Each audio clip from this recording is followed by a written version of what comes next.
Il y a des victoires qui ressemblent à des secrets. Émilien n'a jamais eu besoin de hausser la voix pour faire trembler un plateau, ni de jouer au héros pour devenir un phénomène national.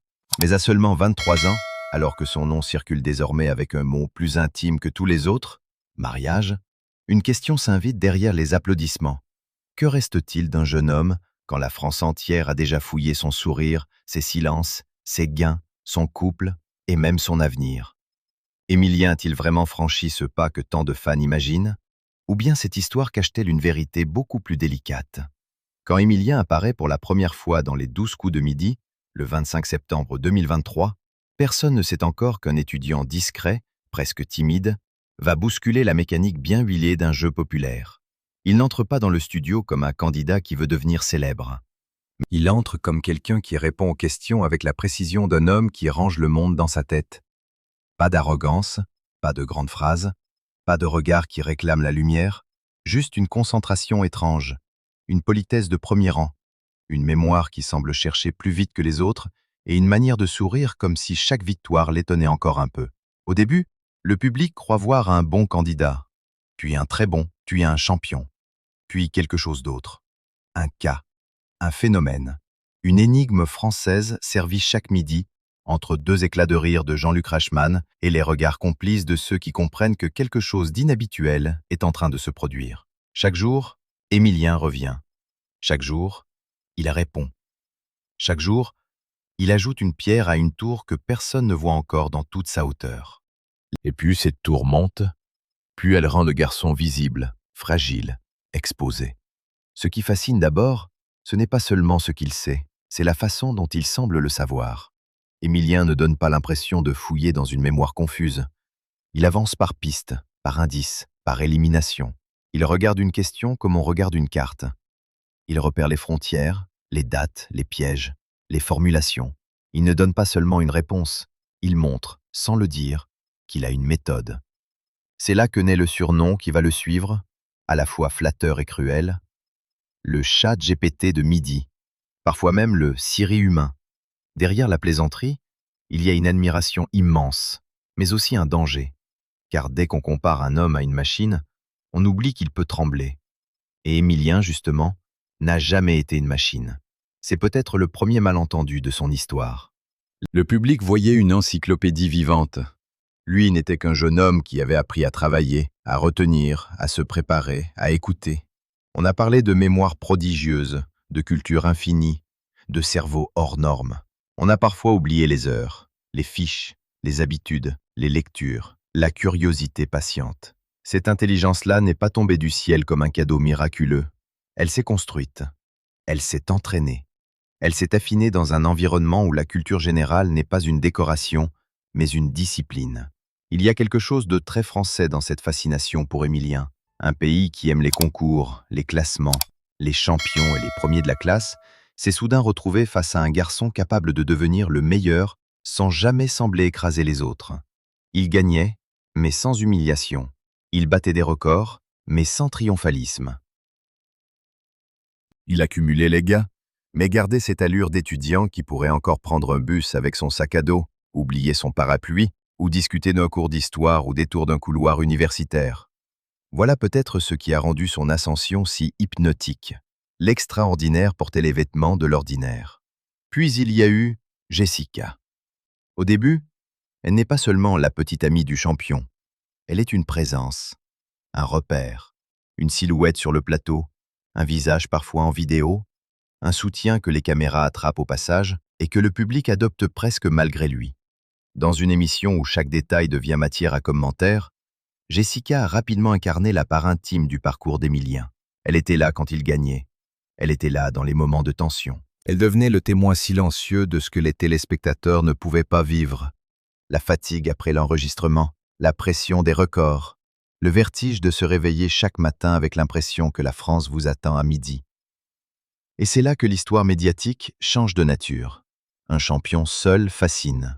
Un champion amoureux intrigue.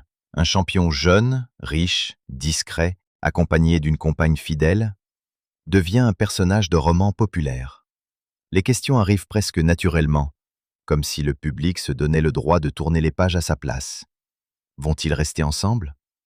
Comment vit-on l'amour quand tout le pays connaît votre prénom? Jessica supporte-t-elle la lumière? Émilien peut-il encore protéger une relation simple quand chaque absence devient un indice et chaque sourire une preuve? Jean-Luc Reichmann, avec son instinct de télévision, a senti ce fil sensible. L'animateur a souvent joué avec cette idée, lançant des clins d'œil, des remarques, des allusions à une possible demande en mariage. Rien de méchant, rien de frontal, plutôt cette façon très télévisuelle de transformer la vie privée en petit suspense familial. Sur le plateau, le mariage devient une blague tendre. Dans les commentaires, il devient une hypothèse. Sur les réseaux, il devient une rumeur. Et dans certains récits, il finit presque par devenir une certitude. Mais la vérité, elle, est plus fine. Émilien n'a pas officiellement annoncé un mariage. Il n'a pas révélé une cérémonie secrète. Il n'a pas transformé Jessica en épouse devant les caméras. Lorsque la question lui a été posée, il a répondu avec cette gêne calme qui lui ressemble. Pas pour le moment. Une formule minuscule, mais suffisamment ouverte pour que chacun y projette ce qu'il veut. Pas pour le moment, cela veut dire non. Mais cela ne ferme pas demain. Cela laisse une porte entr'ouverte. Et dans le monde du spectacle, une porte entr'ouverte suffit parfois à déclencher une tempête. Alors pourquoi cette rumeur a-t-elle pris autant d'ampleur? Parce qu'Émilien avait 23 ans, l'âge où l'on peut encore tout recommencer et où l'on donne parfois l'impression que tout est possible. Parce que Jessica était associée à ses plus grandes victoires. Parce que la télévision adore les contes. Le jeune prodige, la compagne fidèle, le pactole historique, le futur à inventer. Parce que le public aime croire que les champions ont aussi une récompense intime, une fin heureuse, une scène où l'amour viendrait couronner la réussite. Mais la vie n'est pas un plateau, et un couple n'est pas une étoile mystérieuse à dévoiler sous les applaudissements. Il faut imaginer la pression. Émilien gagne, encore et encore. Les chiffres deviennent vertigineux. Plus de 2,56 millions d'euros en argent et en cadeaux, 647 participations, 21 mois d'antenne. Ces nombres ne sont plus seulement des records, ce sont des étiquettes que l'on colle sur son front. Le plus grand gagnant, le plus fort, le plus durable, le plus impressionnant. Et soudain, le jeune étudiant n'est plus seulement jugé sur ses réponses, mais sur son visage, son couple, ses choix, son argent, ses silences. Que fera-t-il de cette somme? Va-t-il vendre les cadeaux? Va-t-il changer de vie? Acheter une maison? S'éloigner de ceux qu'il aimait avant la célébrité? Rester simple? Faire semblant de l'être? Derrière ces questions, il y a une curiosité compréhensible, mais aussi une forme de surveillance. Comme si le public, après lui avoir offert son admiration, réclamait maintenant le droit de vérifier qu'il en était digne. On aime les gagnants, mais pas trop longtemps. On admire les gens brillants, puis on cherche la faille. Pourquoi? Peut-être parce qu'un champion trop parfait finit par nous renvoyer à nos propres limites. Émilien a connu cela aussi, la suspicion. Tous les grands champions de jeux télévisés finissent par traverser cette zone grise. Quand quelqu'un répond trop bien, trop souvent, trop longtemps, certains spectateurs cessent de voir du travail et commencent à imaginer un trucage. On chuchote qu'il connaît les questions. On suppose qu'il est favorisé. On trouve sa présence trop longue. On accuse l'émission de le protéger. Rien de nouveau au fond. Chaque réussite exceptionnelle attire son tribunal invisible. Mais pour un garçon de 22 ou 23 ans, que peut produire cette méfiance? Comment ne pas être touché quand ce qui vous a demandé tant d'efforts devient, dans la bouche de certains, une anomalie suspecte? C'est ici que le récit d'Émilien devient plus humain. Car derrière l'image du cerveau imbattable, il y a un corps. Un corps qui n'a pas toujours été tranquille. Émilien a évoqué, dans son parcours médiatique, des soucis liés à l'estomac, une fragilité digestive présente depuis l'enfance. Ce détail pourrait sembler secondaire, mais il change la lecture du personnage. Celui que l'on imagine invincible a dû composer avec une gêne intime, un mal discret, quelque chose qui ne se voit pas forcément à l'écran, mais accompagne les journées. Le public retient des bonnes réponses. Le corps, lui, retient parfois la fatigue. Jessica, elle aussi, a connu cette relation compliquée au corps. Elle a parlé d'allergies alimentaires sérieuses depuis l'enfance, de cette vigilance permanente que doivent adopter ceux pour qui un repas peut devenir un risque. Là encore, ce n'est pas le genre de détail qui fait une grande scène télévisée, mais dans l'intimité d'un couple, Ce sont ces réalités-là qui comptent. Les précautions, les habitudes, les inquiétudes, les gestes de protection. La vie à deux ne se construit pas seulement dans les photos souriantes ou les déclarations publiques. Elle se construit aussi dans ce que l'on apprend à surveiller pour l'autre. Voilà pourquoi la rumeur de mariage, lorsqu'elle touche Emilien et Jessica, ne peut pas être racontée seulement comme une fantaisie de fan. Elle révèle autre chose. L'envie de voir deux jeunes gens transformer une épreuve médiatique en promesse privée. Pendant des mois, Jessica était associée à la stabilité d'Emilien. Elle représentait la continuité au milieu du vertige. Quand elle était là, certains y voyaient une confirmation. Quand elle n'apparaissait plus, d'autres y lisaient une rupture. Son absence devenait un événement. Sa présence devenait une réponse. Mais a-t-on pensé un seul instant qu'une jeune femme puisse simplement avoir sa vie, ses obligations, ses études, ses distances nécessaires? La télévision fabrique une illusion terrible. Elle nous donne l'impression que nous connaissons les gens parce que nous les voyons souvent. Emilien était là tous les midis, donc il appartenait un peu au décor des familles françaises. Jessica apparaissait parfois, donc elle devenait, elle aussi, une figure familière. Mais la familiarité n'est pas l'intimité. On peut reconnaître un visage sans connaître une vie. On peut applaudir un couple sans avoir le droit d'en exiger le calendrier. Le mariage, s'il arrive un jour, leur appartiendra. S'il n'arrive pas, cela leur appartiendra aussi. L'élimination d'Emilien, le 6 juillet 2025, a eu quelque chose d'étrangement solennel. Bien sûr, ce n'était qu'un jeu, mais pour beaucoup de téléspectateurs, c'était la fin d'un rendez-vous. Pendant 647 participations, Emilien avait rythmé les midis, les repas, les pauses, les habitudes domestiques. Son départ n'a pas seulement mis fin à une série de victoires, il a arraché un personnage à un feuilleton quotidien. Le champion a chuté, et soudain, on a découvert qu'on s'était attaché à sa retenue, à son calme, à sa manière de ne jamais prendre toute la place. Après une telle exposition, il aurait pu courir vers une autre lumière. Il aurait pu capitaliser immédiatement, multiplier les plateaux, transformer son record en marque agressive, devenir partout. Mais Emilien a parlé d'un besoin beaucoup plus simple. Souffler. Prendre une année pour respirer. Peut-être reprendre des études d'histoire. Revenir à une forme de vie où le temps n'est plus découpé par les tournages, les questions, les commentaires. Cette volonté de pause dit beaucoup. Elle montre que le record n'a pas été seulement une fête, il a aussi été une charge. Car gagner longtemps, c'est durer sous le regard. Et durer sous le regard, c'est accepter que chaque jour puisse devenir le jour de la chute. Imagine-t-on la violence douce de cette attente? Tout le monde vous applaudit, mais tout le monde sait que vous finirez par perdre. Chaque victoire retarde l'inévitable. Chaque erreur possible devient une menace. Chaque adversaire peut être celui qui ferme la porte. Emilien, pendant 21 mois, a vécu dans ce paradoxe. Il était le maître du jeu, mais le jeu restait maître de sa sortie. C'est peut-être pour cela que son après-midi médiatique est si intéressant. Il ne s'est pas contenté de disparaître, il a déplacé son terrain. Twitch, les contenus en ligne, les quiz, les plateformes de streaming, Emilien a compris qu'il pouvait transformer son savoir en communauté, non plus seulement en compétition.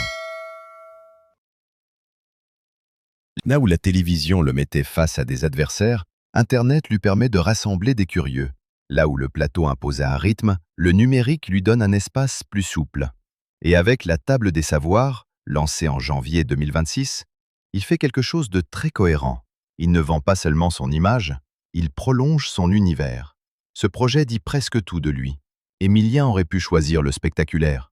Il choisit le quiz. Il aurait pu faire du bruit. Il choisit les questions. Il aurait pu se réinventer brutalement. Il construit une passerelle entre ce qui l'a rendu célèbre et ce qu'il aime vraiment. Apprendre, mémoriser, comprendre, transmettre. La table des savoirs n'est pas seulement un site, c'est une manière de répondre à ceux qui croyaient que son histoire s'arrêterait avec son élimination.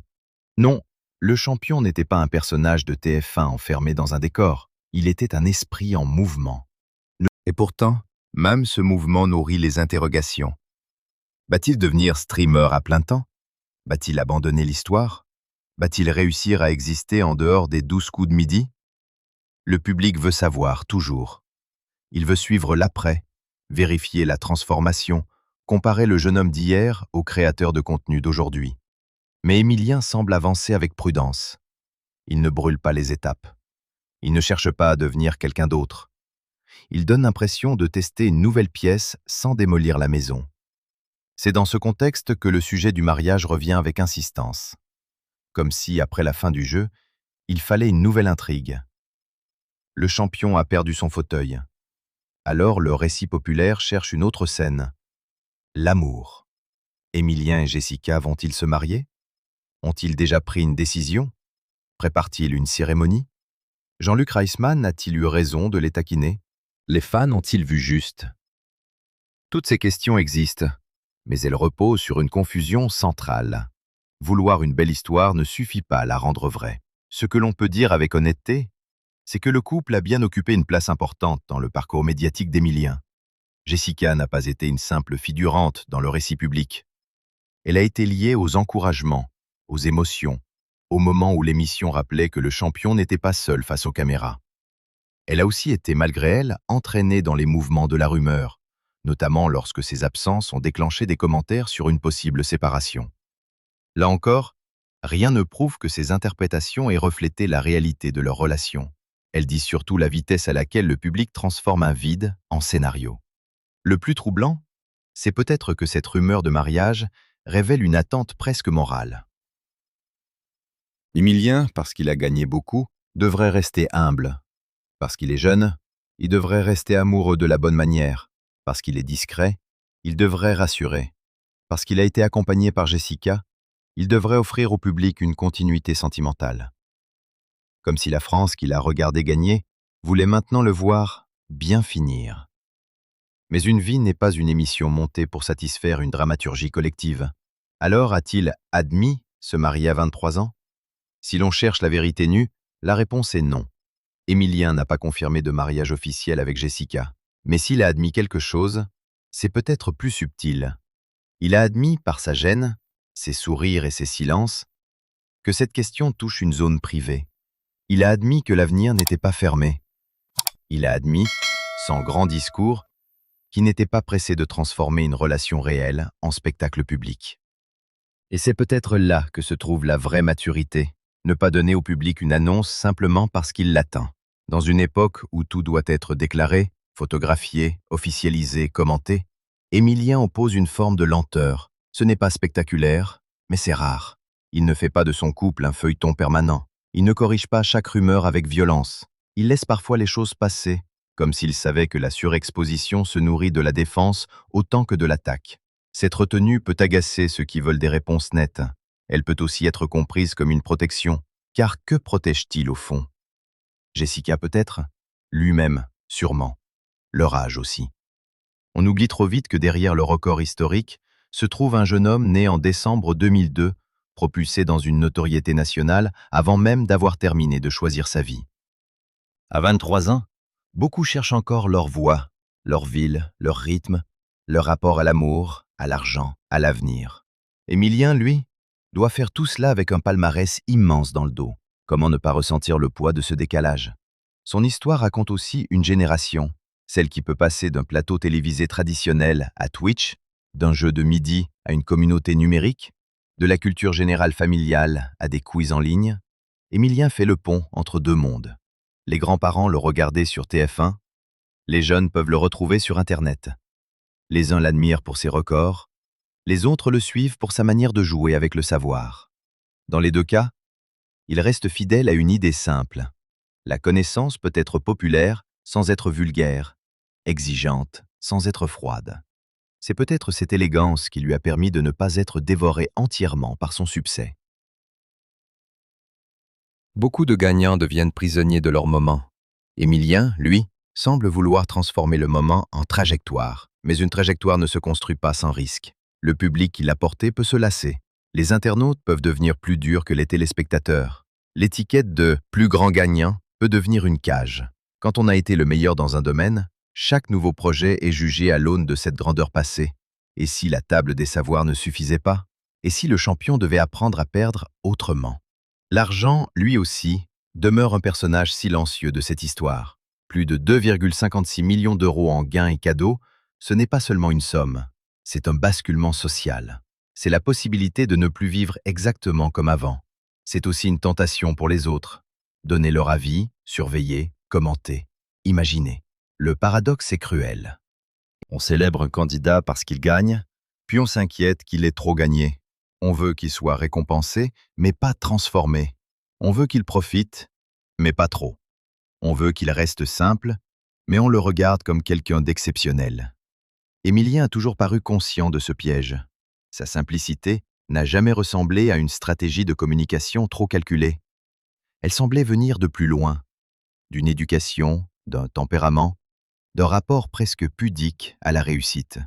Mais même la simplicité devient suspecte quand elle dure sous les projecteurs.